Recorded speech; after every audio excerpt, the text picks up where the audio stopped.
Welcome to the Hollywood Outsider, an award-winning weekly entertainment podcast, though we are doing every other week for the month of August as we take a little bit of a break. On this episode, we'll be reviewing several films including Tesla, Random Acts of Violence, The Blech Effect, and even Netflix's Project Power. But our main discussion is on underappreciated jobs in entertainment, chosen by those working in entertainment themselves, and finding hope through movies and TV. Let's get on with the show.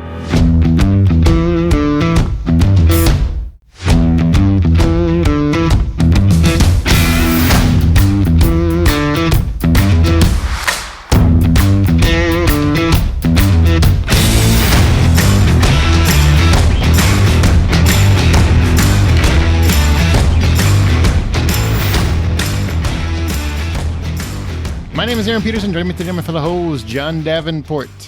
Hey, Aaron, how you doing today? Feels like we haven't done this in a minute, and I'm not used to that. It feels nice, doesn't it? Just go ahead and admit it. It does a little bit. And Amanda Sink. Hello. I feel like John's just trying to skate his way off the show. Yeah, I really. But he doesn't want it to be him. Slowly but surely, he's just like, I'll get this thing shut down. That's what. What are you talking about? I don't know what you're going on. So I don't know what's happening anymore. I see what you're doing. He's leaving. You're so clever. See, he moved it though. He's like, let's just go to every other week. And soon enough, it's going to be like, we don't need to do a podcast. The world's ending anyway. What's funny is it's true. The world's ending. It's coming to an end. It is. Oh, dude, fire tornadoes. How crazy is that?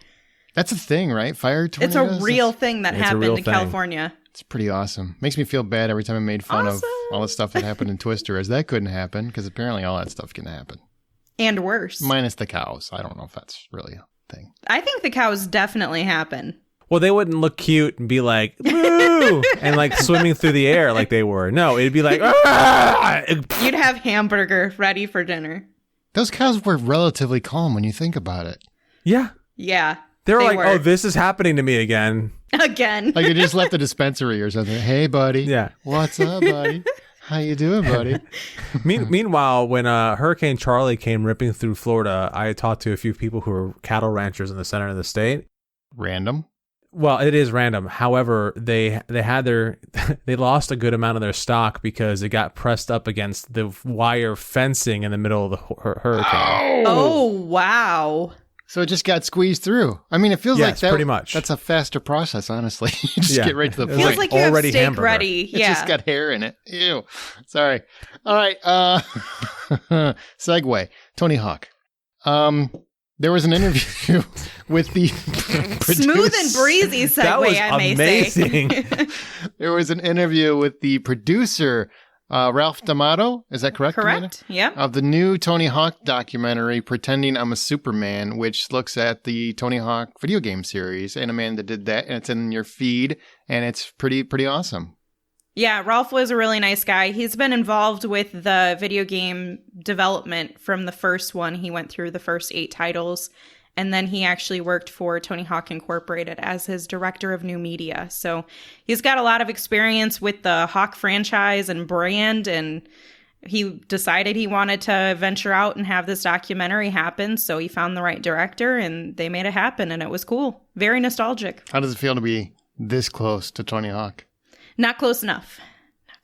You almost got to interview him. Yeah, didn't work out, but so close. Did not work out. So close. You would have been so. But that's a very cool interview. I mean, the guy's behind all the games people love and a lot of the skateboarding, because those games spawned people getting into skateboarding. I remember when they started. Yeah, it made people want to be skateboarders. Yeah, it changed the way people saw skateboarding, and it was a way for people who were already skaters to kind of get invested in video games if they weren't already. Mm-hmm. And then for people who were interested in video games but weren't interested in skating to kind of learn about this. And then they're like, oh, wait, hold on a second. I'm terrible with balance, but let me try to skateboard. Guilty. That guy. That was me. That was me. And it comes out just in time for the remastering launch of Tony Hawk Pro Skater 1 and 2. They did not time it that way, but it turned out to be pretty cool. And you said the documentary is excellent. So yeah, boom. Documentary is really cool. Your reviews on the site, you can find that too. But let's get into some news bits. So just a couple real quick news bits, because we're doing this every other week thing. We don't want to get into too many of the smaller casting things because honestly, you'll be over it by the time you hear this. But a couple big ones, okay? So Planes, Trains, and Automobiles is getting a remake with Will Smith and Kevin Hart. That's not a lie. That's happening.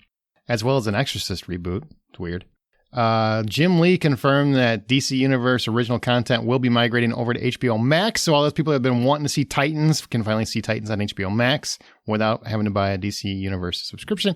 Blumhouse struck another deal with Amazon Prime and will debut 8 horror movies on the streamer. 4 are dropping later this year in October. And, thank you, baby Jesus, AMC Theaters finally announced they are going to open in the United States on August 20th. At 100 stores and with more following on the 27th as they prepare for the New Mutants. Yeah, the New Mutants is actually coming. Tickets went on sale today. The day of this recording, they went on sale. I couldn't believe it. And they'll probably take it away from you before I get there, but I couldn't believe it at the moment. There'll be caution tape at the front door.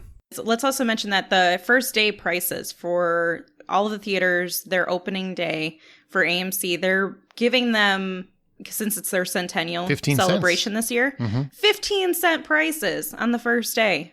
Movies all day long, 15 cents. What a bargain. Get you COVID free, baby.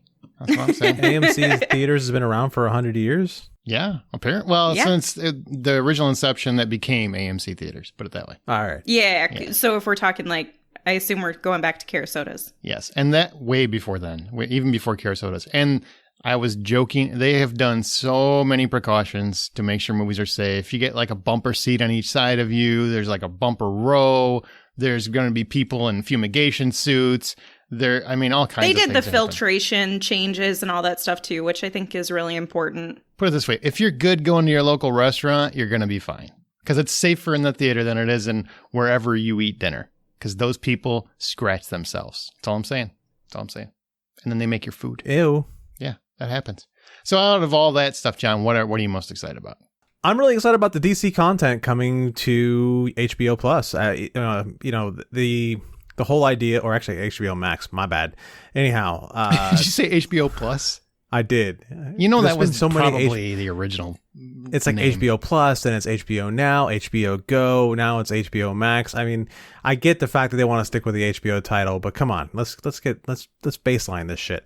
Anyhow, I'm really happy for the DC content to come to HBO Max because I was really getting close to pulling the trigger on getting the DC universe, and knowing that I don't have to anymore just makes me feel good. Because just today I was going to try something else out, and it's like, here's a 7-day free trial. Oh, we need your credit card information. I went, nope. And yeah, I just don't feel like doing that right now.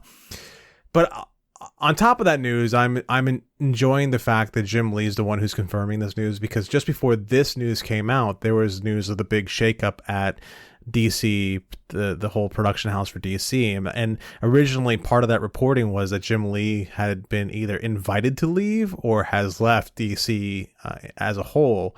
But no, he's still there, and I'm really happy to hear that he's still there. Yeah, that's good news. I feel bad because it sounds like there might not be digital comics. I'm sure they'll find another way to do it, but that's why a lot of people subscribe to that service, was for the comics. Yeah, the digital comics thing is something a lot of people I know take advantage of. But the digital comics, like Marvel has their app that they do it for, and actually DC has a digital comics app, so it's not really that big of a deal. Well, to you. John said it's not that big of a deal, guys. So if you feel it is, we don't care. Your opinion. Rest assured. He has covered your bases. It is no longer that big of a deal. Right. Calm your tits. You'll be all right. I love that phrase. But how about Blumhouse in this deal? I am super excited for it because, 8 movies in general is pretty nice at this point, but 8 horror movies is definitely top of my list. I'm thrilled at the fact that we'll get 4 of them in October. That means October is going to be stacked with stuff to watch in this stupid heat. Yeah, exactly. Well, heat for you. For us, yeah, I was going to say, it'll be nice. We might get some snow here. It's beautiful in the Midwest, buddy. Yeah, I think that's fantastic. They had those holiday films, right? The holiday-themed movies for the last year. I think maybe this isn't part of that. It's a completely different thing. And most of those movies have been very good. If you haven't watched them, they're on Amazon Prime. You should check them out. They're holiday-themed, and there's a lot of cool actors and directors involved. Apparently, John's not excited about this, so His tits are calmed. My tips are definitely calmed. Your tips? But, you know, Hey. I might have been drinking. Who knows? I think we're getting too far with that. Do you really think New Mutants is going to actually open this month? I do. I really. At this point, just try to get it out there before at everybody else dies. At this point, release it on 6 theaters that are open, and then put it on Disney Plus. No, I've talked to friends that work at theaters, that run theaters. I've called my people, my contacts, as the people say, and they have all said that it's looking good. It's looking very good.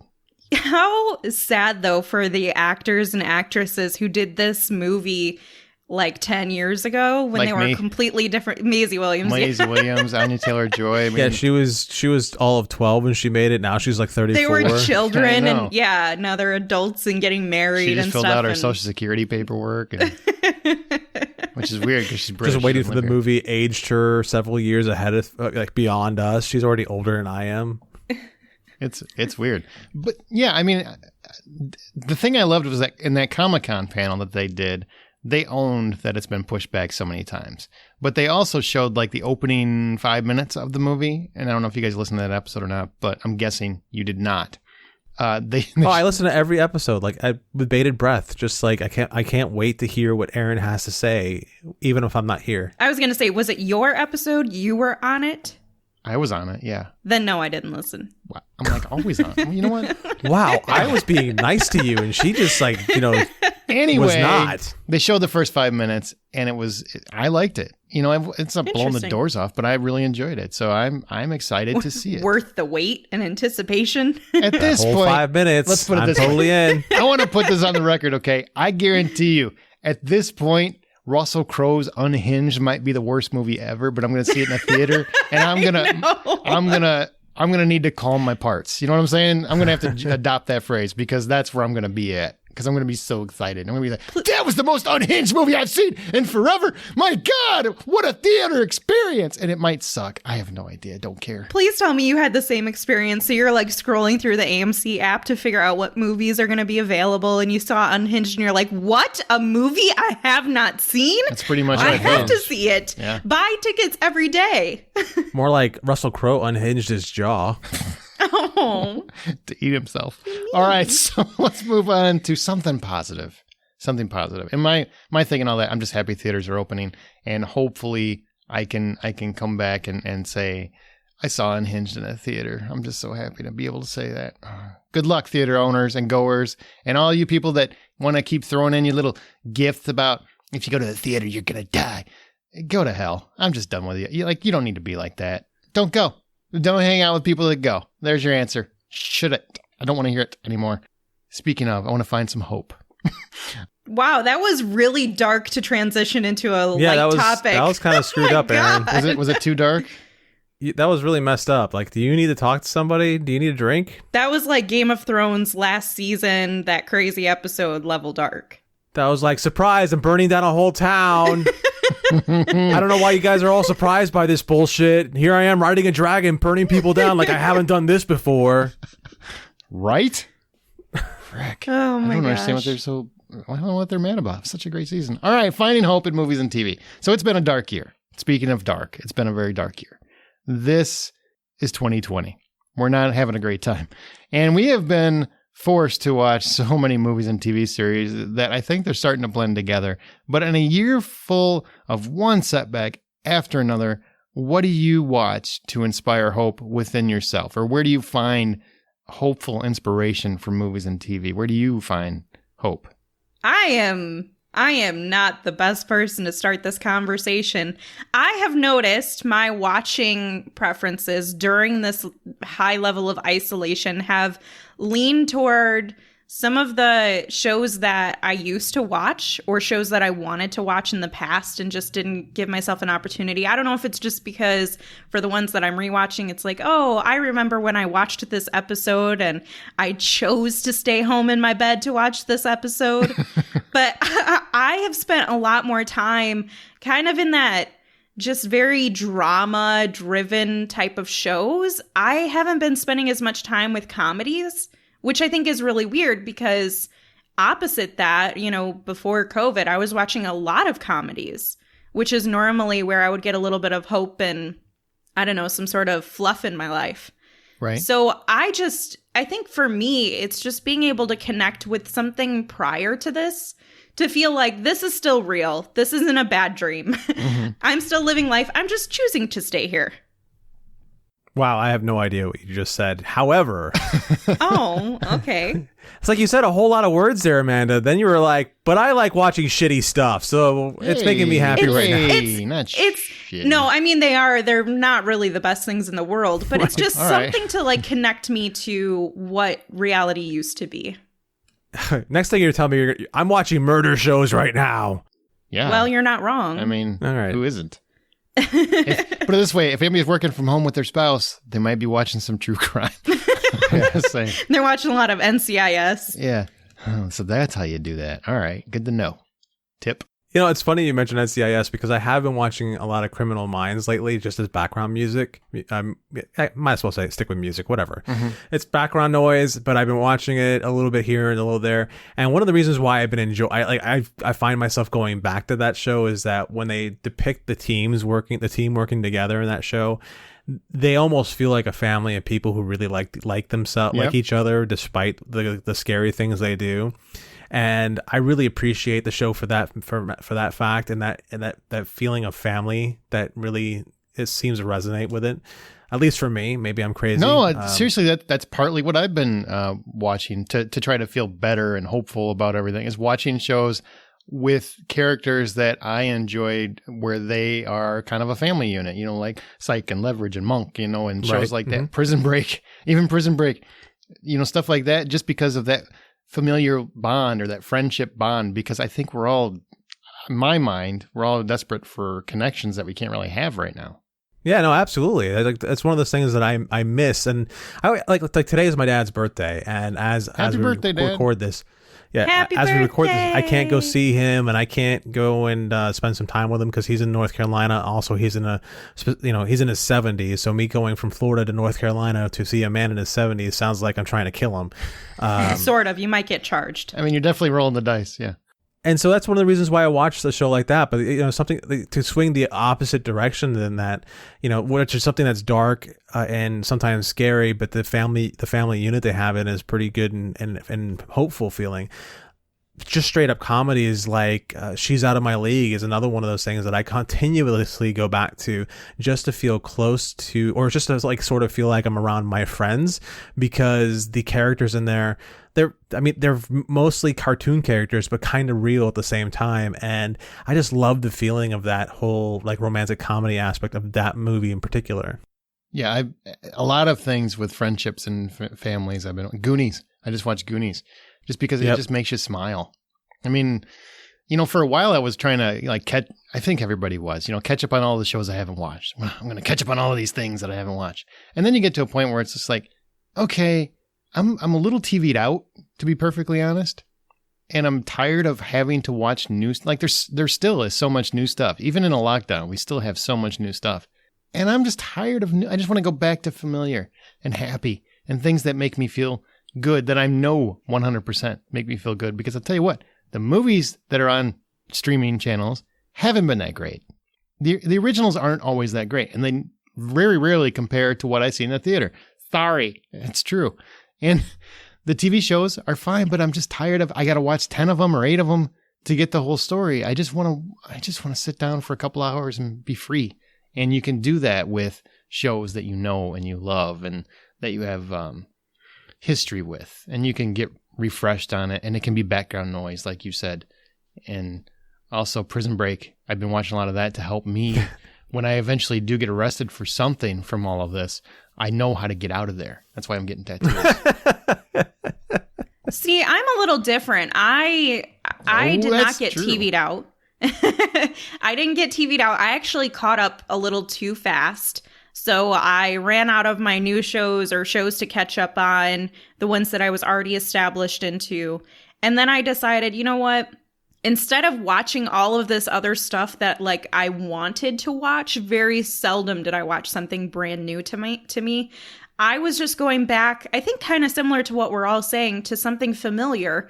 although mine just doesn't happen to be the happy-go-lucky type of story. Mine is more the drama. But you know what? It's something for me that and I'll give my example, Grey's Anatomy.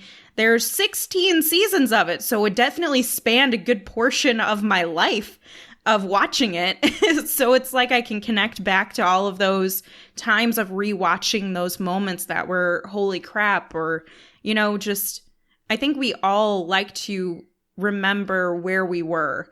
Yeah, like good times. Just great times. Remind you and remember the fun times. You know, I really do feel like there's a muscle memory, that there's a memory in the back of your head where you watch something that you're familiar with, that you had a great time with when you watched it the first time with a group or by yourself or whatever, and rewatching it in times like these actually make you feel better. Like I've got a lot of friends that are telling me, well, there's so much new stuff. Why aren't you watching this? I'm like, I don't want that pressure, man. I just want to feel good. And these times have been dark. So this makes me feel better. I don't have to wonder if it's going to work or not. I agree with you to some degree on that, but a lot of the stuff, yes, I've been watching a lot of stuff that I've watched before over and over again, but there are two new things that I'm experiencing that I keep on revisiting. Like one of them happens to be Eurovision, the song of the Fire Saga. I swear you're on their payroll at this point. I think you've mentioned that every episode for the last 2 months, ever since it came out. Deserves to be mentioned. It's a great, fun movie, and it feels so good to watch it. It's just like it's chicken soup for the soul. I actually listen to the soundtrack on a regular basis. So whenever I'm feeling a little bit tough and a little bit down, I'll put on the soundtrack. It's a lot of fun. Okay. What's the other thing? Because I've heard about this one.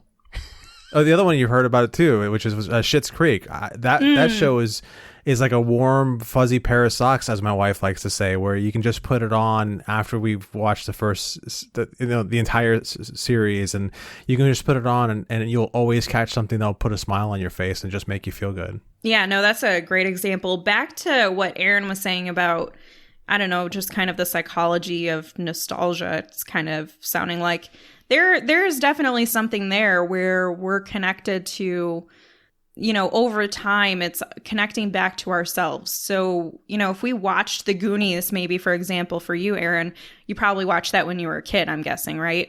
No, I was 46 years old when I saw it in the theater. Well, that's unfortunate because you're real old then. No. Yes, I was a kid. Yes. I was the exact age of those kids. So yeah, so for you, you get to relive that nostalgia. You get to connect to your former self and to be able to kind of track your sense of self in times. I don't like the phrase times like these, but really, it's true, like, though. Yeah, like to be able to connect to your former self and to be able to kind of have a timeline and be like, oh, you know, that was still me. This is still me. This is just part of life. Like, we'll get past this, just like we got past through X, Y, and Z. When I was watching this movie, maybe I had a heartbreak and I was really sad and I got through that. Or, you know, maybe somebody passed away that you really cared about. And so you had a comfort movie or TV show during that time. And so I think all of us have that connection and emotional tie to the things that we've watched in the past. And I don't think that there's anything wrong with that. Even if it's a sad topic, you know, it's you. There's a reason why nostalgia sells. Yeah, definitely. You know what's what else I've been watching that I found kind of surprising, that it just sucks me in. If I start down this rabbit hole, I will be in this rabbit hole for hours, and I'm not exaggerating. If I watch one Facebook video or YouTube video of this, I will not get away from it for a couple hours. Graham Norton show. That's such a great show.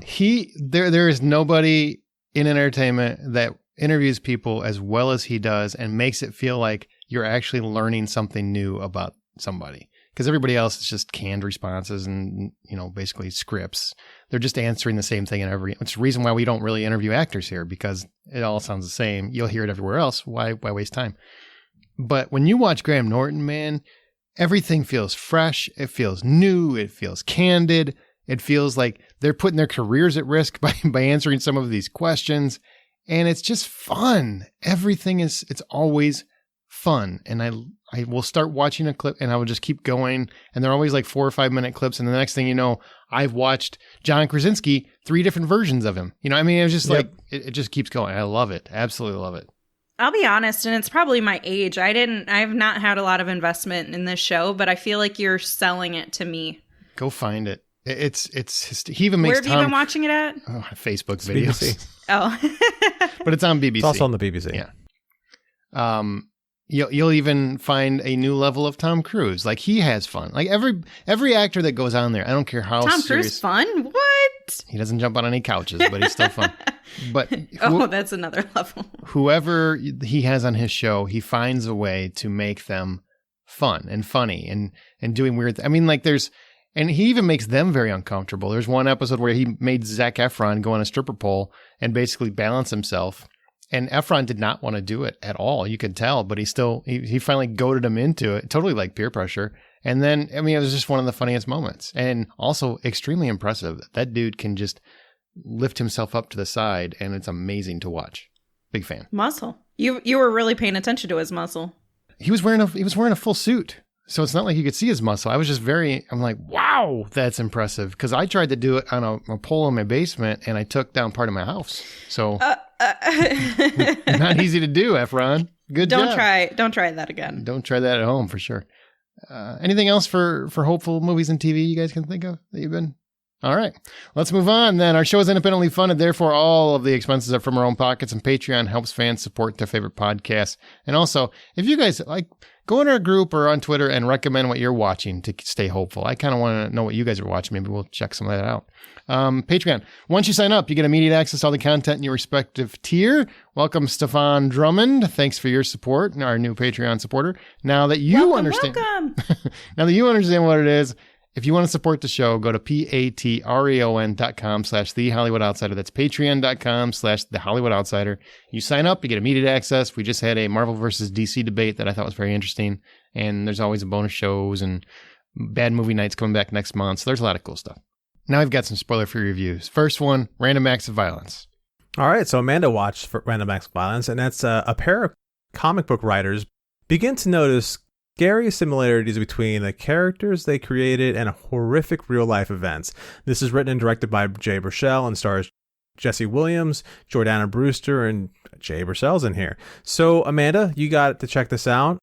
This isn't Jay Baruchel's first directing, but I like him a lot in a lot of things. Like I just mentioned earlier in the show, he's in She's Out of My League. So, like, how did he do directing this moody horror flick? He did really great. I enjoyed there was a lot of atmosphere with it, and it was a little bit of a surprise in terms of the story. It wasn't anything that was, a lot of tricks up their sleeve or anything, but it was an enjoyable horror film. And that was something that I've been missing throughout all of this lately. So I was really thrilled to have this. And, there was an underlying message in the story that I think he really wanted to try to convey, in that people have their own perceptions and that there are consequences to actions, and that all of these different components. And the story really takes you down a dark road because it starts off about it's not just two comic book writers who discover kind of this murder. They wrote about a very horrific series of murders, and then they continue to spawn that into their own creation. So there were a lot of people that were very unhappy with them because, they're kind of they're taking advantage of a series of real life murders for their own profit in a way. And they're making them their own creatively from then on. But then they start to notice that there's a similarity between the murders that are happening now and some of the future ones that they had written in their comic. So it was very dark and very gory. So if you're not a gory person, do not check it out. But I think Jay kind of did a nice job in playing both roles as a fairly prominent character and also as a director and producer. Cool. Is there, quibbles that you picked up on while watching this? Like issues that I had with it? Yeah. That's what a quibble is. Thank you, Aaron. It's not Quidditch. Thank you for your definition. I didn't have too many that bothered me. There were a couple of things that I would take notice of. So there was a lot of use of green and red lighting, which to me, green is a little bit more peculiar in films. A lot of times you'll see it with more of like a red, orange, yellow or blue, but I don't see green. That's all the used. colors covered. Oh my God, no, it's not. Is this Christmas themed? Is it a Christmas themed movie? A little bit. Maybe that's why red and green makes sense then. It is. No, I'm just saying, like, when you first start to see it, it feels very strange, but it all makes sense by the end. You know, these prominent colors are there for a reason, and it represents something significant. And there were a couple of mannerisms. You see this killer as you go through, and they're masked, and they just had a little bit of like weird mannerisms to them. And at first I was like, well, that's weird. But once I understood kind of the mind of the killer, I was like, that was actually a good use of their body to convey a message without their words. Okay. What's your final score on the movie? I'm going to give this one 650. That's not bad. No, it's pretty good. I really enjoyed it. I probably would check it out maybe one more time. It's not like a yearly thing. I would definitely recommend it to Aaron. Ooh. Very much so would recommend to you. Is this a Shudder one? This is on Shudder, yeah. Shudder. And what day? You didn't say what day it comes out. Yeah, that one comes out on Shudder on August 20th. Excellent. Seems like they get a lot of movies that people should watch, so maybe they should check that service out. They do. They've had a lot of newer things coming out. The Beach House was another one that was pretty good. Excellent. Hey, maybe somehow they'll be close to the Blumhouse movies. Next up on Netflix. It's already on Netflix. You can watch it now. It's streaming right now. It's Project Power. When a pill that gives its users unpredictable superpowers for 5 minutes hits the streets of New Orleans, or Nolans, if you've been there. A teenage dealer and a local cop must team with an ex-soldier to take down the group responsible for its creation. It stars Jamie Foxx, Joseph Gordon-Levitt, and Dominique Fishback. Directed by Henry Joost and Ariel Schumann. John, you and I both saw this. Do you consider the story a fresh take on superheroes, or a bit too silly that you can have 5 minutes, your superpowers are random, and it might not work? You might just explode. I'm about to say it's a fresher take on superpowers. The thing that's really cool about it is that once you discover what your power is, or whatever that's the power you have. So each time you take it, like if you take it and you find out that you burn stuff down, well, that's it. You're gonna turn into a Roman candle every single time you take this pill. If you suddenly become bulletproof, that's it. That's what you got. Mm-hmm. And I thought that was a really cool aspect. Yeah, I thought that was a really intriguing way to do it. And, you know, there are, metahumans, I guess is what you want to call them, in this world, but they're very, very rare. They're like a rare breed. So this drug gives everybody the opportunity to be a superhero for 5 minutes. And it's really, the thing that's really funny is everybody puts their timer on whenever they take one of these things. And I'm like, okay, I don't think any drug is that specific. That's the only thing I found too silly. Yeah, I see where you're coming from on that, and I get it. At the same time, you've got to do something to limit it, and True. I think the whole thing where it's just randomly shuts off at any given moment leads credence to this idea of, well, we're gonna give them superpowers, and then we're gonna accidentally forget that it's only supposed to last for a short time. True. You know, and then so limiting it specifically to 5 minutes is a good way to hamstring them enough to make it interesting. It serves a narrative purpose. I mean, I get it, but it is kind of like when they start the timer and then at 5 minutes, the power stops. Like, whoa, what drug is this? And how can you find one that specific? That's amazing to me. Right. Yeah. But even more fun is that you might not work out. So, I mean, if it doesn't agree with you, not everybody can actually get these powers. Some people, you have to have a little bit of something in you. And if you don't have it, that's it. Or your power will just turn around and kill you. Yeah, exactly. I mean, you can go either way. Now, this has a great cast, I think. But in terms of a great cast, does anybody stand out for you? Dominique Fishback really jumped out at me. Isn't she great? And what a rapper. She's amazing. She's a great rapper. I don't know if that was like just freeform or what, but she was spitballing. Well, actually, I believe she was working with the character Tracy, which is Kiana Simone Simpson. I think they worked together on trying to come up with the raps for those different scenes. But yeah, I mean, she had a very natural talent for that. She had a very natural talent for the character that she was playing, and she was really easy to believe, and such a sweet girl too, as far as like her character is concerned. I loved her character. I loved her performance. Like, she's a real star in the rise, I would say. So, she was my favorite character in the film. Oh, did you see it too? I didn't know you saw it. I'm sorry. Yeah, I did. I'm not trying to jump in on the review. Just wanted to add that she was really talented. Hey, this is a boys' club. We're going to stay out. Suck my. Yeah. Anyway, so yes, I agree. She is fantastic. I was maybe 10 minutes in, and I'm just like, this kid's going places. Like, this kid's a star. I mean, she's just really good. She's really good. It was nice to see Joseph Gordon-Levitt back too, because he did 7,500 on Amazon Prime, but I don't know how many people really saw that one. And this is kind of like the big cheese that he's got coming out this year. And I think he did he's strong. But Jamie Foxx is the man. I was about to say that Joseph Gordon-Levitt, JGL, depending on how you like to refer to him, like, he made me think, oh yeah, I need to see him in more things. So I got to go see 7,500 just because I want to be able to experience more of the stuff that he does, because he's such a easy guy to follow on screen. He's not very, it doesn't take a lot of work to buy him. It's very good. 7,500 is actually really good. It's surprising how good that was. Now, Jamie Foxx, I've never disliked him in anything that I can think of. I really tried to think of something. What's that? Except for Spider-Man. And even then, it wasn't him. Like, I don't blame him. I blame the colors and the effect. Like, it's more of, I don't think he was bad. I think it's everything but him, really. I think he could have owned that role if it was just written better and there was a better director. Well, Mark Webb's not bad, but you know what I'm saying.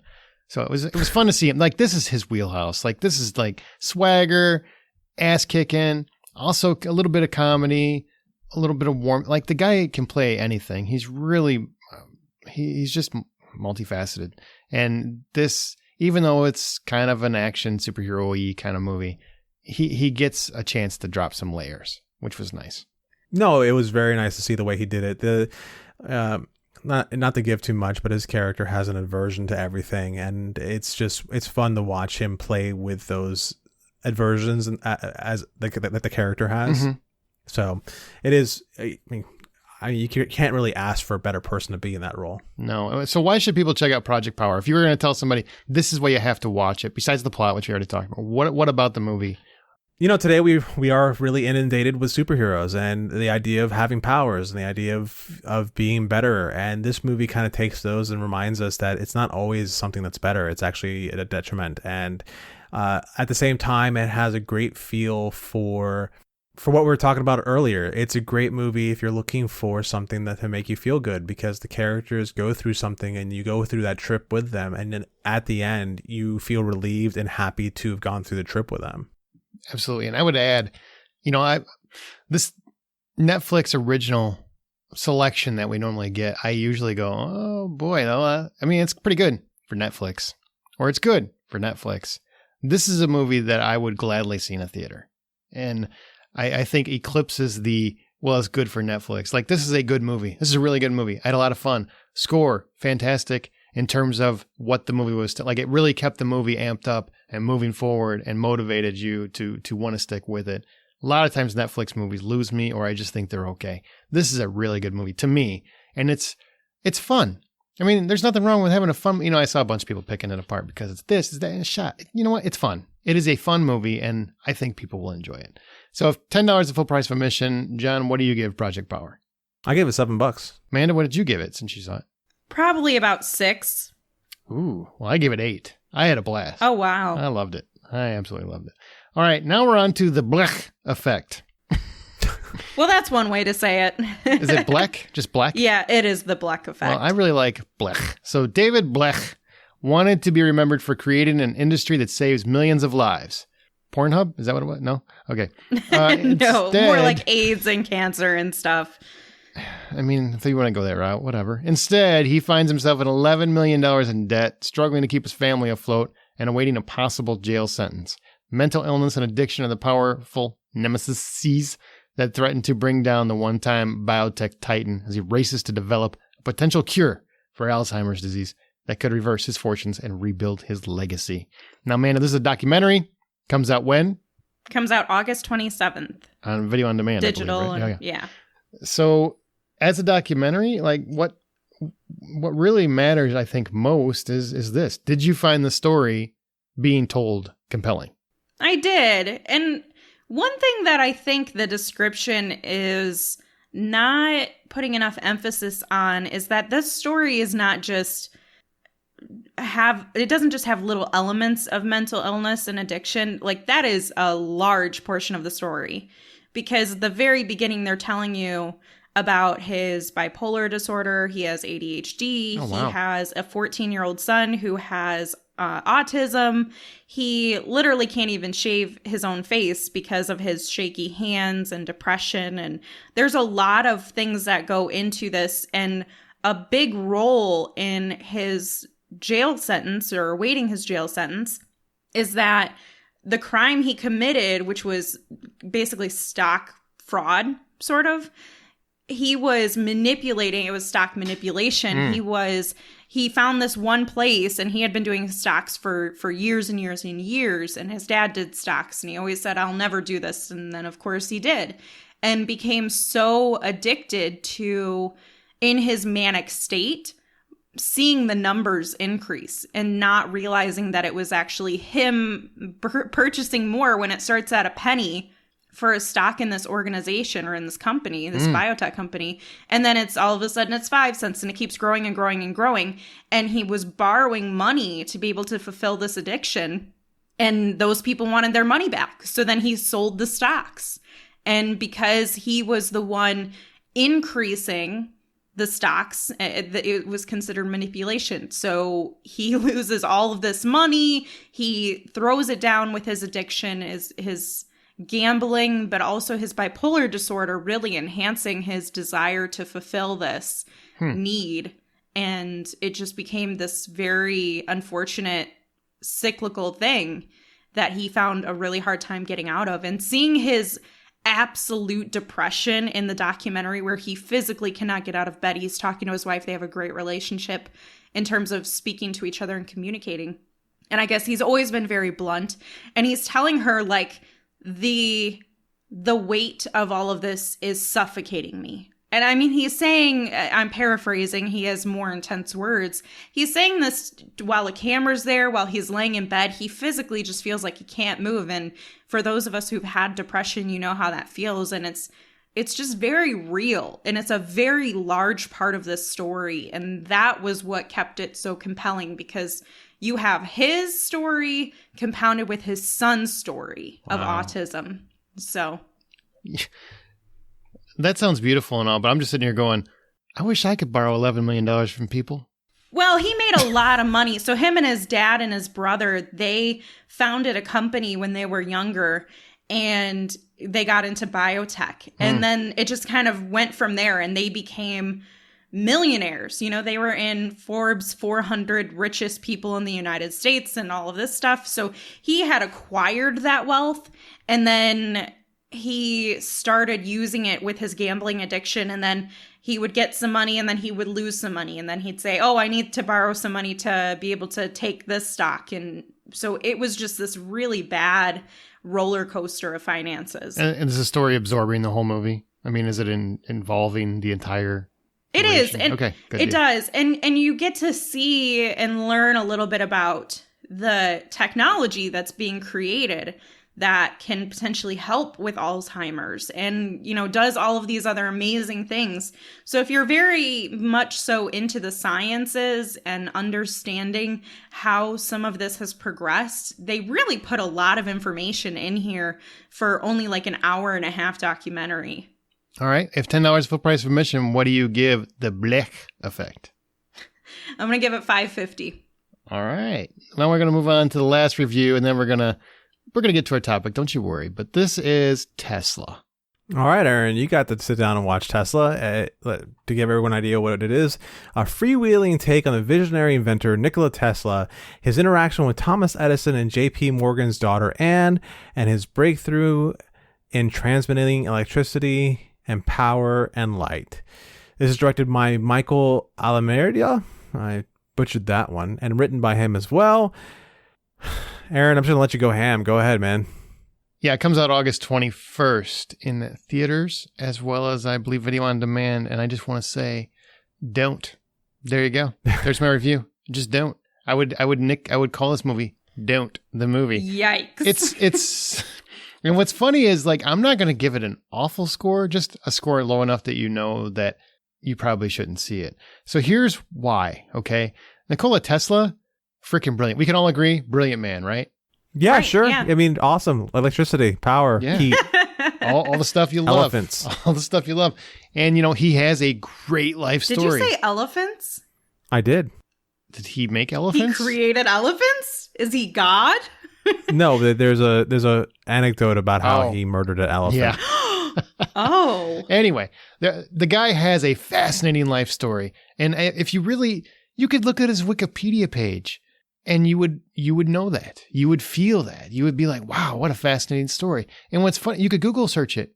That'd be great. You know what? They do. The movie actually does that. There's actually Google searches going on during the movie to be used as exposition on the movie you're watching.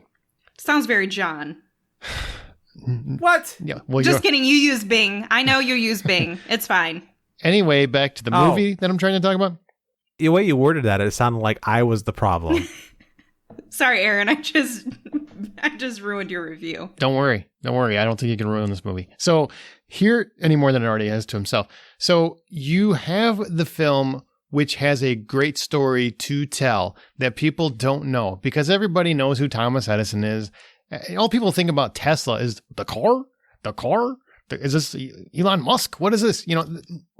Tesla has a great story. He really was a brilliant man. He was very ahead of his time. If you really look into him, like, he had crazy ideas that seemed crazy at the time that now you do all the time with your smartphone and everything. Like, he really, really saw the future, the possibilities in the future.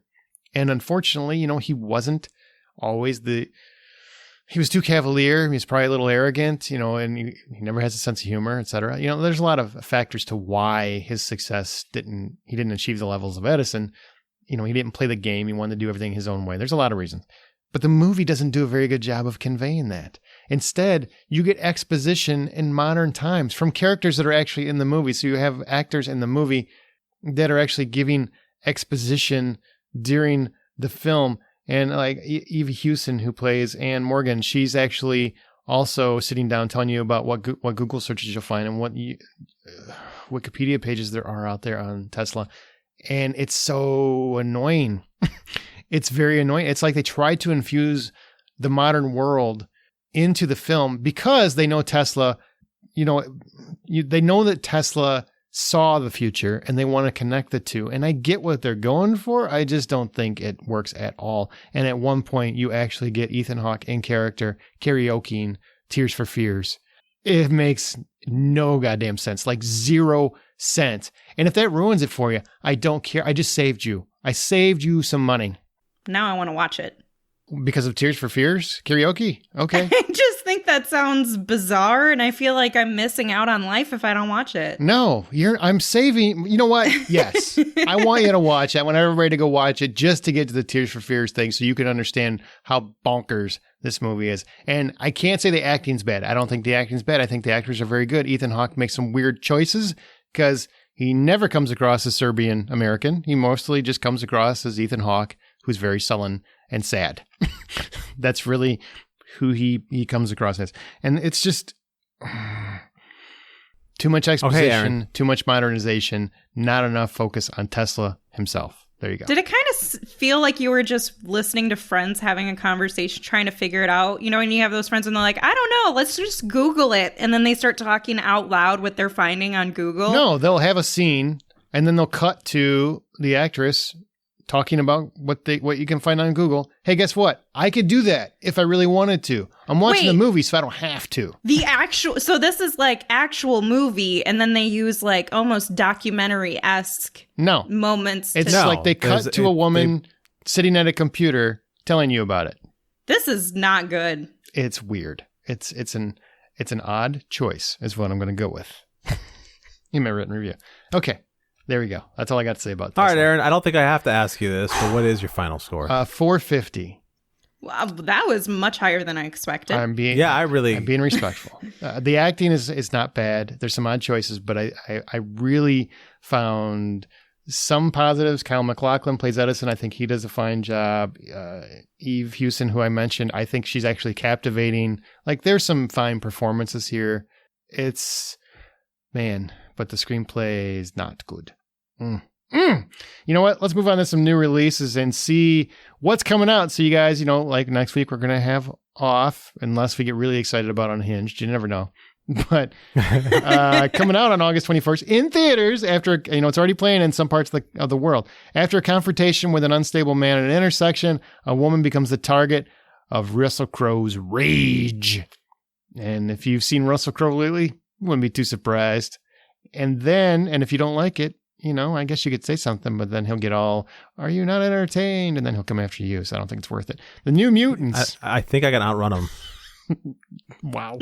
On August 28th, finally comes out allegedly 5 young mutants just discovering their abilities while held in a secret facility against their will fight to escape their past sins and save themselves. And I got one more that I did screen that comes out on August 21st. I'm embargoed, but I can tell you what it's about. The Unfamiliar. A woman comes back from the war. She has PTSD and starts experiencing some really unusual happenings at her home with her family. And there's some Polynesian culture involved and some possibly supernatural happenings going on. And that's about all I'm going to say. But it's an interesting film. All right. So on the August 25th, we have Hard to Kill. The work of a billionaire tech CEO, Donovan I don't know how I can make it through this, is so valuable that he hires mercenaries to protect it. And a terrorist group kidnaps his daughter just to get this. Unfortunately, this is written by Matt Eskandari, which we have a great history with, and stars Bruce Willis and Jesse Metcalfe and Sergio Rizzuto. The trailer to this looks interesting. It's Hard to Kill, not Hard to Kill is Steven Seagal. And did I say Hard to Kill? You did, but I thought I said Hard Kill. No, you said Hard to Kill. It's Hard Kill. You probably want to see Hard to Kill. Stop it. You're so mean. Did you see this trailer? Stop, Amanda. No, but have you seen the movie? Ooh. All right, then. Yeah. The Garden Left Behind comes out on August 28th in virtual cinemas and on September 8th, VOD. This is actually one that Aaron has screened, and there is a written review on the website, as well as an upcoming interview with the director before the 8th as well. Tina is an undocumented trans woman living with her grandmother, Eliana, in Queens. Eliana has brought Tina to America from Mexico, and though she's both sternly and affectionately still refers to her grandchild by her birth name of Antonio, Tina's relationship with her grandmother is one of unwavering love and devotion. Despite her staunch refusal to call her Tina, Eliana is fiercely devoted to her grandchild. So definitely sounds like a powerful story of a trans woman. Yep, and my review's on the site, so you can look there. And yes, it's a good movie, and you should check it out. Won a lot of awards. It's a very character-driven piece, and we'll have an interview with the director coming up soon. So look for that. Now let's get to our From the Outside In topic.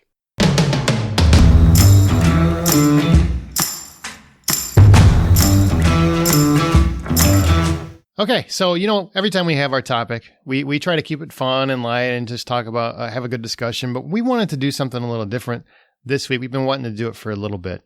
We want to talk about underappreciated jobs in entertainment. Now, this is something, like I said, we really wanted to do, which is spotlight jobs in movies or television that normally never get mentioned, yet really give us the entertainment that we love. Like, these are the people that get things done, but they never really get mentioned. And we didn't pick these. Like, we didn't pick these jobs. All of these jobs were chosen by people who work in film and television. Several were from a TV series runner. Several were from a notable director. Several were from a producer. So there are many choices here, all picked from people who work in the industry and are known in the industry, have many, many works behind them. So they're not just new to this. And we personally reached out and asked them, what positions do you feel often go unappreciated? And then we're going to talk about what the job is and kind of what it does so that you guys listening, it's a little informational this week, all right? Less fun, more informational, and also kind of to show our appreciation to the people that make the movies and the television that we love to watch. Keep in mind, most of these jobs don't receive Oscars. They don't get much fanfare, but they are detrimental to the movies and TV that we watch. So here are the ones that they return with, okay? First up, I'm not going to tell you who picked what because That way they're not singling out people in their productions. But I thought you guys might appreciate this. First one up is sound designers. Here's what our filmmaker said. They don't get enough love, and they're so critical to the final film. Also, sound in general. So on set, mixer and boom operators, without good sound, 50% of a movie is useless. So those production and post-sound people need more attention. And I was really thinking about that. Like, if you think about it, all the movies and TV shows that move by sound, I mean, so many of them already do, but score, effects, background noise, 2001, The Dark Knight, Game of Thrones, so many of these works are influenced by sound. And people don't even realize how much sound impacts every single thing that they watch. Even TV shows that they don't care much about. Like, so much of that has to be corrected after the fact. They have to position the mics accordingly. A lot of people will say, well, you can just get it in AD, which means, you basically re-record after the fact. Yeah, you can, but isn't it better to get it on the day? I mean, it always sounds better. It's much harder to do AD. So it's nice when they can get the sound right. So sound is very important. Yeah, there was a sound editor or sound manager that I had spoken with from Veronica Mars, and just hearing about all of the different pieces that go into those jobs and how many people have to be connected just for one thing to sound right, just for a voiceover to sound good. Or, if there is an issue, because there can be a lot of production issues where there's sound in the background and then they do have to re-record it. That's a lot of time and a lot of editing and a lot of changes. And, they do a lot of really great work to put that together. And sound is one of the things that I am very conscious of when I'm watching a film or TV show, personally. Yeah, I mean, sound design means everything. And I can't tell you how many times that I've watched a movie and I've specifically paid attention to what's going on as far as noise and sound is concerned, because if that's not right, then you can easily fall in and out of a movie because of it. Just as we're recording this, something like as simple as a weird bang in my house made me like kind of freak out and get up and go. And things like that can happen in a movie because of someone's thinking about all the details. And what I find really interesting, especially if you just want to limit it to, if you're just isolating movies where sound is extremely important, horror movies, haunted house films, anything where the silence, anything that happens outside of the silence is very important or pivotal to what happens in the film. If you get I can't tell you how many movies have gotten it wrong, but I can tell you the ones that get it right. It's just, movies like The Conjuring and stuff like that, where they get those effects and the sound and the background and every little bit of noise perfectly cued and perfectly mixed and just delivered with such perfection that really it can make or break a movie. I think of Paranormal Activity, at least the first three, where sound, you can tell what's going on just by what's going on with the sound. And it's after the third one where you start like, okay, we're getting tired of this same sound tipping us off, but still. Yeah, they did new things with it. They tried new things. Yeah, and it's very cool because what they did is they generated a sound that you would relate to pressure being built up, and it's not something you would normally notice, but to me at least, if I identified it as like the pressure in a room building up, and it's really sounded like that. Not even to mention the silence moments, this very, very quiet, and then they have to create sound that just barely reaches your ears. And you're kind of like, wait, what was that? Did I hear something? Mm-hmm. Those ones are also really impressive to me. Love it. All right. What's the next one, John? What's yours? Oh, the next one is the assistant, which to me is one of the biggest unsung heroes of this whole thing. As best I can figure it out, an assistant's never somebody who shows up and says, "Hey, I want to be an assistant." Usually, they're like they're in the filming area, or they're a writer, or whatever they are, and they're just hoping for their big break. But they end up taking on a job like this. But this job ends up becoming something where they have to not only anticipate the needs of a showrunner or a producer or somebody, but also go above and beyond those needs and serve them up in a way of like that they couldn't even imagine, and all for the ability of still coming to work tomorrow. And rarely do they get a big thanks for what they do, because it's just that's They're just doing their job. So it's their job to have phone numbers ready. It's their job to be the gatekeeper to the producer or the writers or whomever they're assisting. It's their job to make sure that the person they're assisting is on task and on schedule. And it's a really big job because the person who's like a showrunner is like they're a head of a corporation, and this person is trying to manage the head of a corporation. It's pretty intense. I read a story earlier today where this poor guy at 3 a.m. in the morning gets a phone call from his producer or his director. I can't remember which one of those two it is. And the guy's like, hey, I'm in New York. I need to get home in the morning. Make that happen. So this guy at 3 a.m. had to find a plane, find a pilot, and get the pilot out there to go pick him up at 8 o'clock in the morning, New York time, to bring him back the next day. And needless to say, the poor guy didn't get any sleep because he's trying to do this. Yeah, what's funny about that is because of doing this show and stuff, we've dealt with many people in entertainment, and I've been on set and I've met assistants, and they are unsung heroes because you think everybody has hero worship for whoever they love in entertainment, right? Like you love actors, you love directors, I love creative people. I just always have. And you look up to them because they created this show or they created this movie or they developed, this thing that you watch and you enjoy.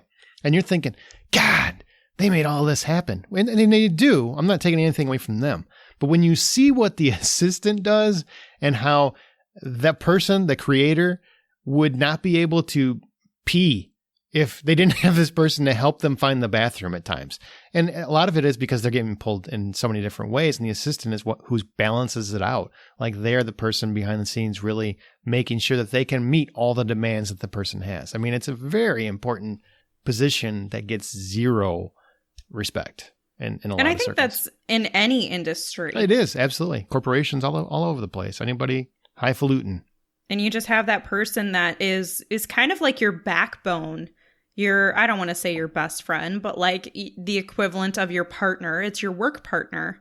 Somebody who makes sure that you're not missing anything and that, like Aaron said, you can pee or you can breathe or get a sip of water. Maybe you're like, you genuinely forgot to eat for 2 days and they're like, hey, dude, eat something. Yeah, they coordinate meals for many people. Like, I mean, there's so many things that they do that obviously aren't in the job, other duties as assigned, one of those things. Right. So that takes us to our next one, film festival strategist. Now, this is one that I didn't realize there was a particular position devoted to this type of work. I thought it was maybe more in somebody else's role, like a producer or director, maybe an assistant or something. Or publicist, yeah. But they have something specific, yeah. But this is the person who's really creating a strategy for the release of your film. And from everything that I've been able to find, it is absolutely crucial. And one of the things that a lot of new filmmakers miss out on is that opportunity to create a plan for the release of your film. Because that release, that launch, that is so critical to the success of your film. So having somebody who is a key partner to planning that out and mapping out, hey, this is what your timeline is going to look like. This is what your process will look like. Here are the people that we need to get you connected with. Here's where you're going to be. All of those things are so important. And, from everything I'm seeing about it, it's something that's often missed. What's very key, because independent film, which we love, independent film, South by Southwest, we've been going there for years. Film festivals, we love them. Shout out to film festivals, please come back soon. Those strategists, they also have to decide which festival to submit you to, because there are festivals that aren't as prevalent, that won't get you as much exposure, but they have to decide, like, is that a good fit? Is that a good place to take it? They also have to recognize if their movie's good enough to go in certain festivals. Yeah. Which is hard because filmmakers don't want to hear that. Nobody that works hard, if somebody sends a bad review about the show, I'm like, hey, we work really hard on it. I get where it comes from. People that create don't want to hear that. They want to hear it. Yes, they want constructive criticism. On the same token, the people that work for you, you're like, come on, man, tell me it's great. And these people have to be very honest. Like, you're not going to get into Sundance, man. You got to work around it. You got to try other festivals. And that's a very important thing and hard thing to hear. it's something when I saw it on the list of jobs, I was like, wow, I can't believe that's actually a thing. Because I remember listening to the stories that Kevin Smith talks about, and not one moment, and he constantly goes back to his experience with Sundance. And at not one moment does he bring up the fact that there was a film festival strategist. I'm sure there might have been something different or whatever, because he's normally the kind of person who touts the heroes that gets him to where he is. But it's interesting to know that's a thing that's out there. Well, he needs one now. He needs actually a filmmaker strategist, because his movies are going, just kidding. It's not fair. I love Kevin Smith. He's a great orator. Maybe just a career strategist at this point. Hey, he's doing all right. He might have already retired. Who really knows? He's just doing, he's kind of like doing his thing. He's just smoking that weed. All right. The next one is the first assistant director. So here's what our filmmaker said. If you go by set, you realize how much they really are running things, keeping the trains moving. They tell the directors what kind of shots they have time to do. They get the cast to set on time. They shut things down on time to avoid meal penalties.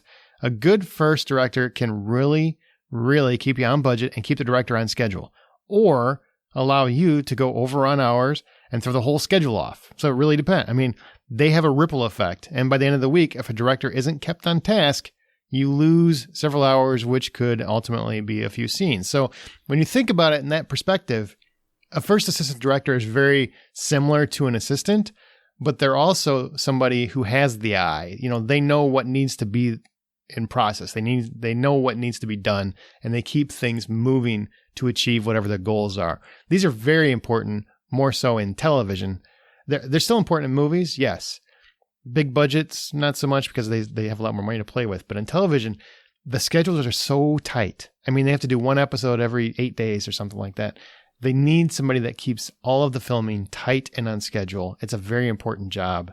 And, it's somebody with a lot of confidence too, because imagine going to the director of a production and saying, hey, no, we gotta get this rolling. You're going to need to cut this off.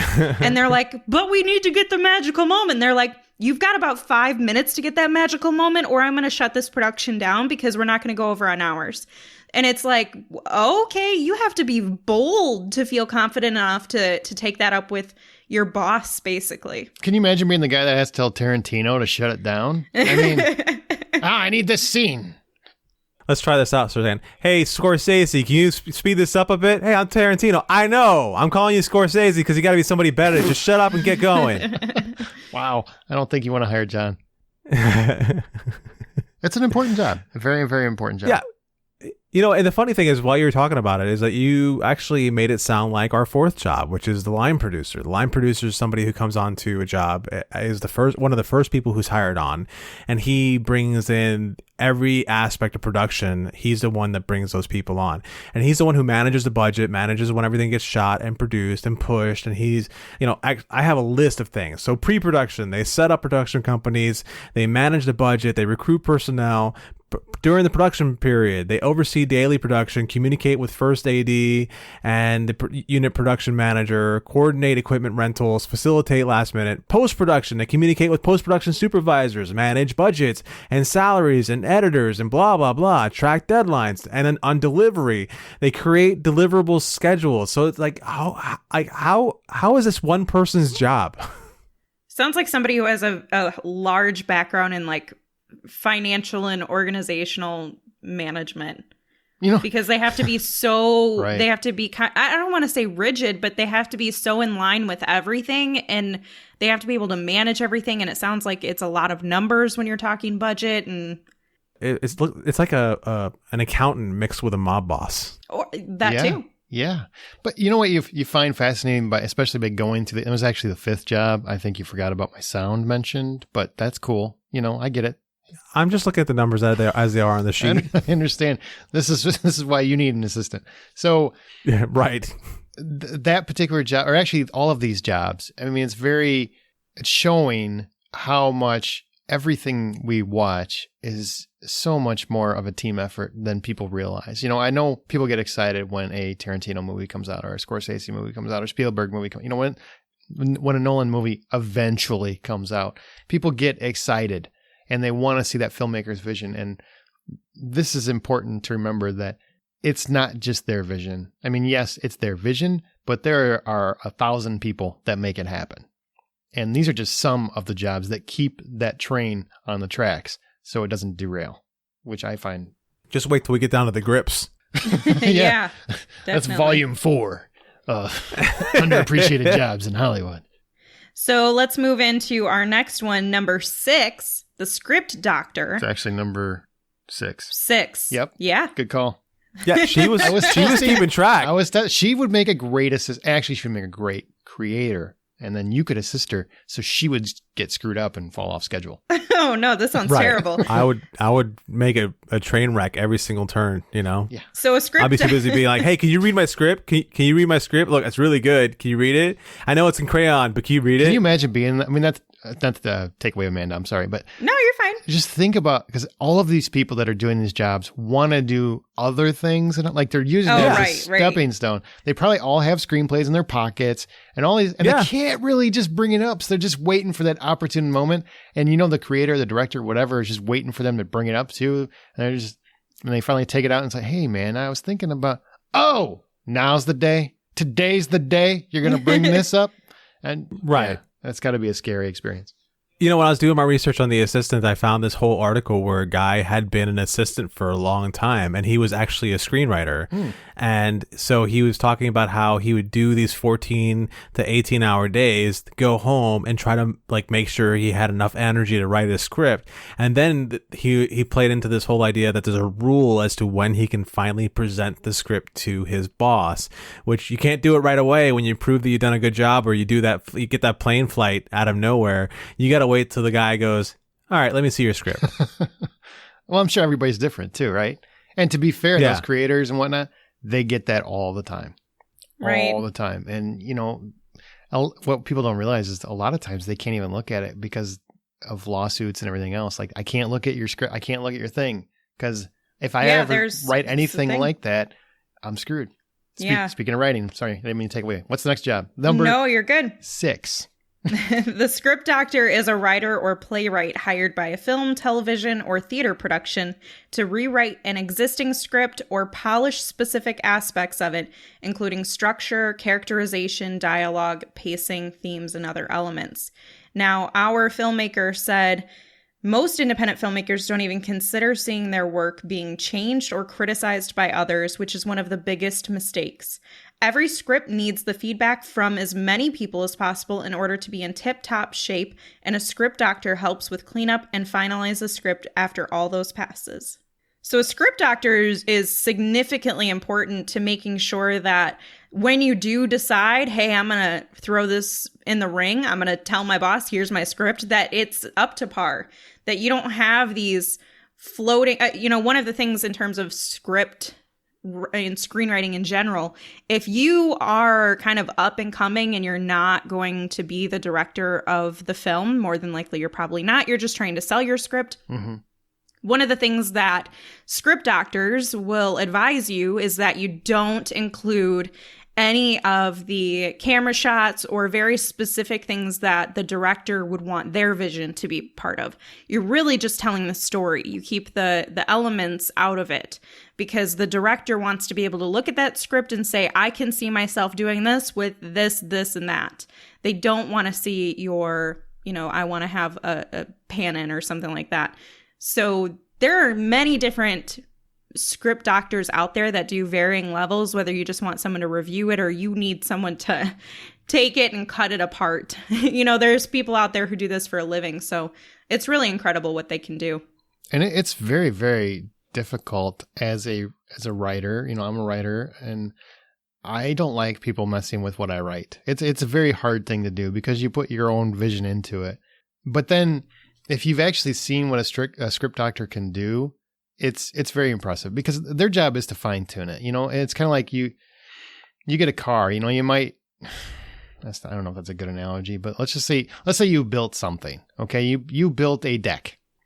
Okay. You built a deck. You might know what you're doing, whatnot. But if somebody who comes over and he knows how to make that deck look perfect, wouldn't you want to give him a crack at it just to see what they come up with? And that's kind of what a script doctor does. They just perfect what you've already done and they kind of just fine tune it. And it's a very hard job, and it's harder, I think, for the writers to adjust to it but it's a very important process that is very unappreciated.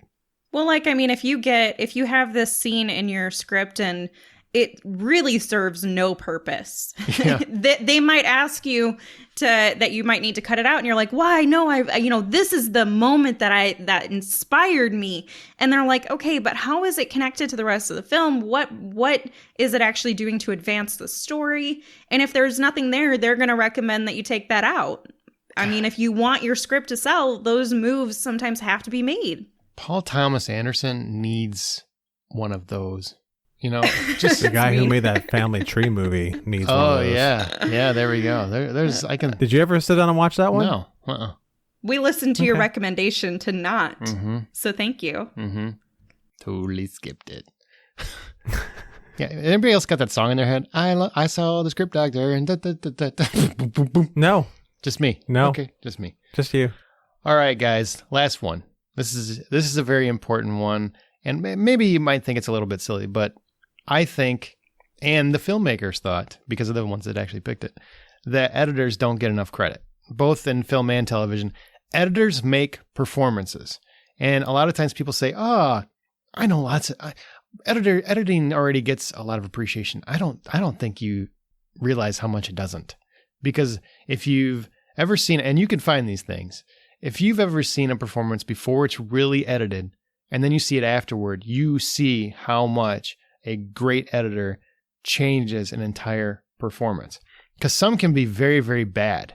And I'm legitimate. Go on YouTube, find some unedited performances of things you love and see what the then edited version looks like. And it's completely different.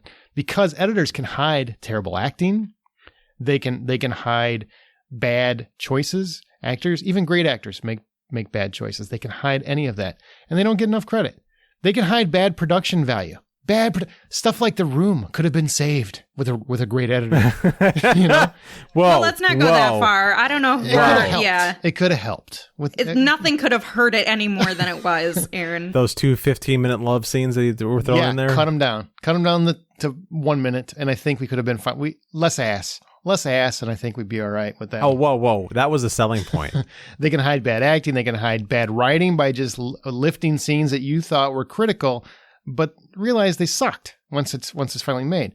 I mean, I suppose you could stretch that out to the editorial team that gets into music editing and sound editing. Also, those are phenomenal, but those picture cutters don't get nearly enough credit for what they do. Now, there's some greats you might know, like Michael Kahn, Arthur Schmidt, Kirk Baster, and Angus Wall.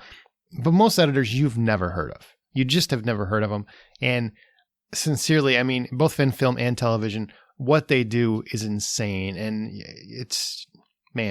it's very impressive. Just time consuming and so detail oriented.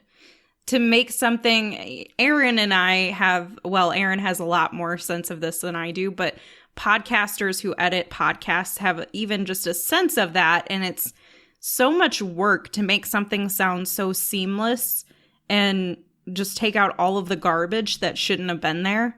And when it's on a visual platform, to me, that's just so impressive. Those people are people that I would like to sit down and talk to, because they are really masters of putting together a puzzle that you don't know was actually there. And you can always tell a difference between a good person, a person who's good at it, or a person who isn't necessarily good at it, because it's night and day difference as far as quality is concerned, as what they put into it and how they hide everything and how they move it around. It's just it is ultimately one of the more fascinating roles that I think that are out there.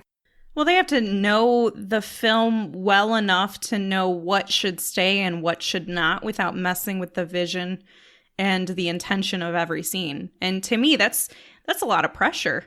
So good for them. Absolutely. It's amazing work. All of those 7 jobs are amazing and underappreciated. And we'll probably do this again, because I know we like to keep it fun and super conversational, but I think it's important. I mean, we've all been watching so much TV and film since we've been locked away. And it's important, I think, to remember that there's a lot more than just Chris Hemsworth behind it, It could be good to have nothing but him behind it, I guess. Mm-hmm. But his stunt person is also like in front of him, so. I like Chris Evans better. personally. Me too. Amanda, you're getting awful on all of this. We're talking about the Chris's. What do you want me to do? Maybe I will edit this out. Bazinga! Watch this. Watch. It'll happen again right here. Chris Pine. Mm-hmm. This is so uncomfortable. All right. Chris Cooper. That's good. Who? Chris Cooper. What? Whoa. That took a turn. She's like, who? And I'm like, ew. Oh my God. No, thank you. It took me a minute I had to look his face up. I know his I'm face. sure at some point in time in his life, he was worth your time. No, I don't think so. He's had a rough run. All right, so let's Meth started at an early age. Let's close our thoughts and any recommendations, any recent film or TV shows that we haven't previously talked about you want to mention real quick. I talked about everything myself. So, Amanda? I gave you 3 recommendations in this episode, people. True. Okay, well, I'll mention one. Okay. One thing I've been watching, Hannibal. I came back Oh, yeah. to Hannibal because it's on Netflix. So I've been watching Hannibal. And like I was telling John, because I just rewatched it too. There's a reason why I left it. Me too. I like the show. I enjoy the characters. Love Hannibal Lecter. He's just one of the best characters. Yep. Mads Mikkelsen. He's like fantastic performance, right? Just great. Whew. I believe I'm going to quote your wife, John. Is there ever been a show more up its own ass than Hannibal? Like, sincerely, I've never seen a TV show that I can think of more in love with how frickin' brilliant it thinks it is. There are moments when it thinks it's Pampered Chef or something, or it's like a food show. I don't know what's going on, but there's lots of food. There's food orgies. Makes people seem tasty. Yeah, absolutely. And every shot has to linger for 5 minutes for some reason. I mean, it's just, there's so much overindulgence. Maybe like almost like the character. Maybe that's a point. But it just, there are moments when, actually there are not moments. Every episode, I could see 10 to 15 minutes being cut by a great editor. Right. And that does make it hard to get through. But I do like the story. So, I mean, there's I keep watching it. I don't know. How do you feel? You've watched the whole series. Am I wrong? No, you're not wrong. I actually I picked it back up again and I started from the beginning, and the very first thing I had forgotten that we felt that show was so far it's up its own ass that we stopped watching it for that reason. And then as I started watching it again, I'm like, wow, this show is pretty great. And one night as I'm watching the final episode of the first season, my wife walks by the room. Oh, you're watching this again? I'm like, yeah, I'm really getting into it. She says, how are you getting past the fact that it's up its own ass again? And I'm like, well, I can't anymore. Because I had forgotten all about it. She reminded me. And then from that point on, all I saw was how much that show loved itself. Just like, ooh, we are so cool. We're the cool kids smoking cigarettes in front of the principal, blowing in his face. Screw him. It is, yeah. Look what we're getting away with. Look what we're getting away with on public television. Oh, yeah, and networks. And then the third season starts off with a weird turn, and it seems like it almost feels like you can see them writing themselves out of a corner. Mm-hmm. Big time, big time. Yeah, it's a big quibble with that show. It's like the first time it's everything seems so perfectly planned out, and they get to that, they're like, we didn't think we were going to get here. We got to figure out how to get ourselves out of this. Yeah, because season 2 ends with a great finale. Like it is actually a great finale, but it feels like maybe they thought they were canceled or something, and then they got renewed, and they're like, oh shit. All right, we got an idea. Doesn't make any sense, but we're going to go with it. Okay. All right. Yeah. Let's do it. And then it leads into a well-known story of the Hannibal universe that actually has a decent ending to it. So yeah, overall I liked it, but at the same time I'm just so annoyed by liking it because I like it almost as much as they like it. Yeah, good, but I still recommend. I mean, everybody should definitely check it out, especially if you like TV shows that are up their own ass. I think it's important. And cooking shows. Oh my God, so much food. Like, there are a lot of delicious looking dishes where at the end of the episode, I'm like, I want to know how to make that. That looks amazing. I want to know how to make Steve. Yeah. I want some Steve stew. That looks delicious. I've never had people, but you're making people look tasty. Man, remember one part where he's like eating a leg and that's just delicious. I was like, man, that's a good looking leg. All right. You know what, guys? This is getting dark. Share your thoughts on this episode or anything else in our Facebook group. We're on group. On Facebook group. On Twitter @BuyPopcorn. And our site is thehollywoodoutsiders.com. thehollywoodoutsiders.com. You can also email us feedback @thehollywoodoutsiders.com if you have any questions or thoughts or just want to riff on something. Rate and subscribe us on your preferred podcast app. And remember, we have a Patreon. Please support the show. It does help us in these COVID times. You can find John's artwork on Insta and Twitter @RJohnDraws, Amanda on Veronica's Marshmallows and Smirk, and at Sync Into This on Twitter, and me on the Blacklist Exposed and Presenting Hitchcock, which we just had our Psycho episode. Great episode, and there's more coming, and at Aaron Smirks. But before we leave, we have the HO Teachable Minute. And this time it's my turn to bring up the HO Teachable Minute. And this time we're going to do something a little bit simple. Thanks to Stefan Smitterbeck, who pointed this out to us. But there's a service out there called Mubi, and that's M-U-B as in boy, I. Well, actually, before I jump to that, the reason why he discovered Mubi was because, I don't know if you noticed, but if you're a group member, there was a period during the beginning of the COVID shutdown where Stefan was posting everything he was watching, and it seemed like every day he was watching 6 or 7 different movies. And for him, it started to feel like he was watching the same thing over and over again because he was watching very mainstream movies. And then he discovered this service, which the way Mubi works is it's kind of like Criterion Collection, but different. It is 30 movies that you have access to that are in its now showing section, and it has a total, at least in the US, it has a total of 800 movies that you can watch. And these movies are from all over the world, and it's kind of like watching a international film festival versus the Criterion Collection, I believe, are much more focused to more mainstream movies. So it's an interesting watch, and as far as what they have, they can, if you're tired of watching the same thing over again, you can catch things like what caught my eye, the Tromaville movies were here, the old, nice. That was the first thing I saw, and I'm like, I really need to see those again.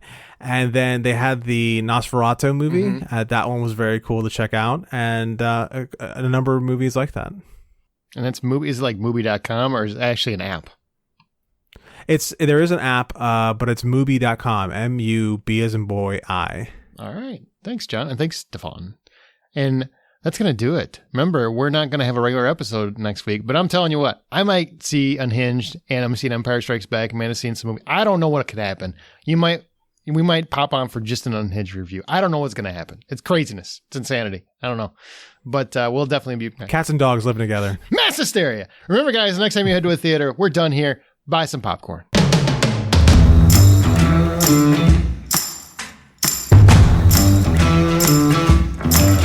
Please, in a theater, if you can get in and you're not afraid. Don't be afraid. It's clean. Maybe. Ish. Bed bugs. Wow. Just kidding. That's dark. That's the least of your worries. This is Amanda, and I'm recording. That was super loud. Jeez. I don't know what to do about it. I feel like it's squad. That was only only just then. Only when I had it like that. Well, that's how I talk. I don't know what to say. I wish I could get John's nose whistle to stop. That's really my number one thing. John, we got to figure out. I wish I could get my nose whistle to stop. Trim your nose hairs. It's not my nose hairs. It's my deviated septum. I have a deviated septum, and I don't sound like that. Well, everybody's got a different deviated septum, right? Like, it can't all be the same. It can't all be the same. I love the fact that anytime you tell somebody they snore, they say no, they don't. They say, no, I don't. How dare you say that? Yeah. I don't do that. Like, how do you know? Are you recording yourself while you're sleeping? I just wouldn't dare. I wouldn't have the audacity. It's like the equivalent of peeing your pants while you're sleeping or something. Oh, no, that happens all the time. That's a problem. And I've had this conversation with Courtney. I don't snore. So only time I ever snore is when I'm sick or when I'm stressed out. No, you just sound like you're calling animals, like a wolf pack. Yeah. How do you not know I don't have a wolf pack sitting out front waiting to follow me around everywhere I go? After every episode, I have no idea how you don't.